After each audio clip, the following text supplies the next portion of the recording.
Somewhere on Earth, there's a stranger whose face looks almost identical to yours. Not your sibling, not your cousin, someone you've never met.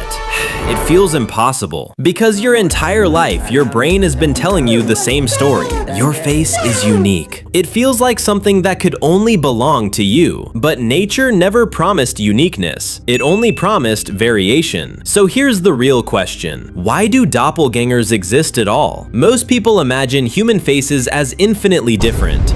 They're not. Think about Lego. You can build millions of completely different models using the same box of bricks. Human faces work in a surprisingly similar way. Nature isn't inventing a brand new blueprint every time someone is born. It's constantly rearranging the same biological building blocks. Eye shape, skin, nose, forehead. Each feature can vary, but only within biological limits. Your genes aren't choosing from infinity. They're choosing from an enormous, but finite, set of possibilities. And that's where your intuition breaks. As the number of humans grows, the chance of seeing extremely similar faces keeps increasing. Not because nature is running out of ideas, because finite systems eventually produce familiar patterns. But here's the part scientists didn't expect. In 2022, researchers studied real-life doppelgangers. Not people who felt similar, people whose faces were objectively matched. And they found something surprising. Some pairs didn't just look alike, they also shared genetic variants. Not enough to be relatives, but enough to suggest that similar faces can sometimes come from surprisingly similar genetic recipes. In other words, sometimes your face isn't just repeating by chance. It may be following a familiar biological recipe. But there's another reason doppelgangers feel so convincing. Your brain doesn't compare faces like facial recognition software. It doesn't measure every detail. It looks for patterns. The distance between the eyes, the curve of a smile, the outline of a jaw, the shape of a nose. Once enough of those pieces match, your brain reaches a conclusion before you're even aware of it. I've seen this person before, even when you haven't. Doppelgangers aren't just about identical faces. They're evidence that nature creates extraordinary diversity using a limited set of rules. After today, every face you pass on the street will look a little different, not because they've changed, but because you'll realize you're no longer looking at infinite possibilities. You're looking at billions of variations built from the same pieces.